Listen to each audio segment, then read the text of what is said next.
Good morning sa inyo mga kauban.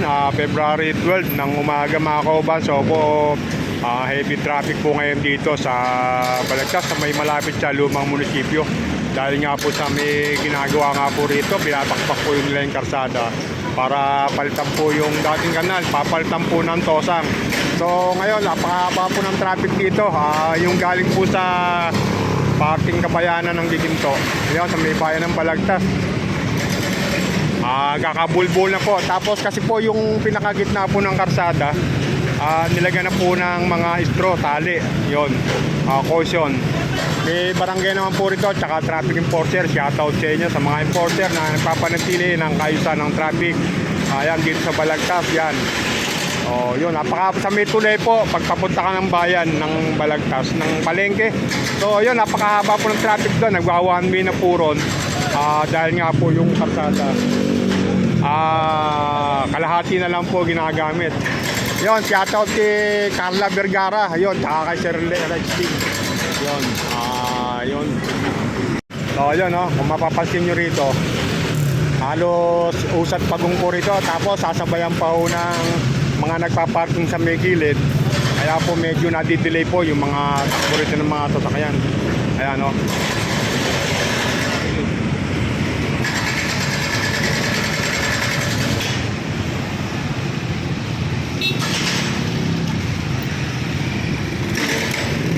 So na may tapat ng OSEB convenient. Ayun, may dalawang bako po rito nagmagawa, naguhukay nga po. Ayun. Kaya medyo matagal-tagal pa ho tong labanan na to mga kauban. So yun, yung dadaan po rito sa Balagtas, medyo haba-haba ng pasensya sa daloy ng trapiko. Napakahaba po talaga. Kaya malilit ka po rito. So yun, kay si Boss Carla, saka si dating Kapitan Boss Waldo. Ito. Ayan. Good morning po. Dating kapitan ko yan mga kauban.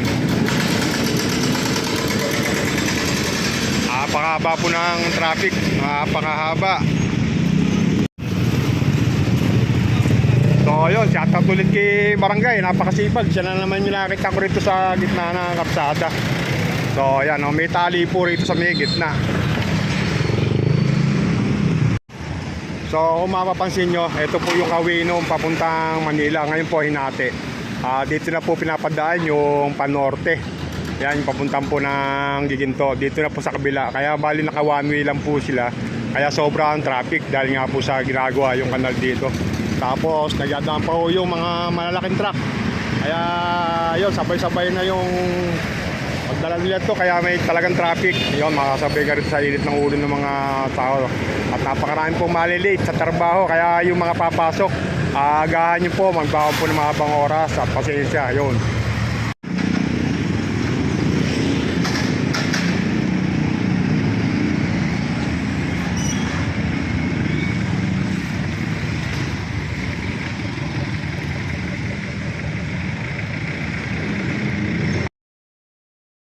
Sa mga hindi po ako nakapag-follow sa page ko, follow na kayo kay Kauban Vlog.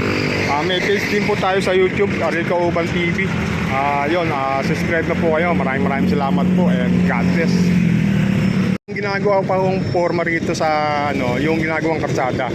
Tapos itong manhole, ngayon ko lang napansin, nilagyan na po nila ng bakal. Tapos ito po yung pinaka-manhole na pag magkakaroon ng bara, dyan na po yung bubuksan. Ayan, may bakal po pala yung ginagawa rito.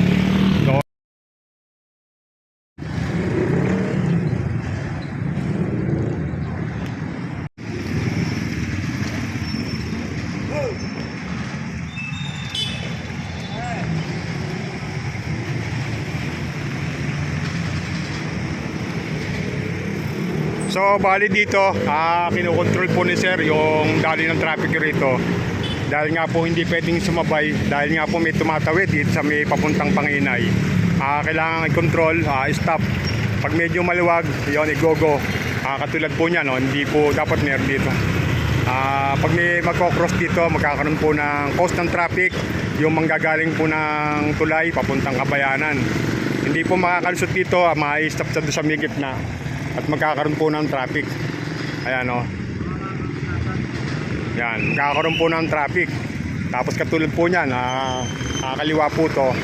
Babagal po yun. Pag may nakaparada rito, nakapuno tong karsada na to, wala pong makakadaan. Kaya ini-stop dito ni Sir, ni Enforcer. Shoutout sa'yo. Ayan o. Ito po, papuntang Provincial Road. Yan, shoutout.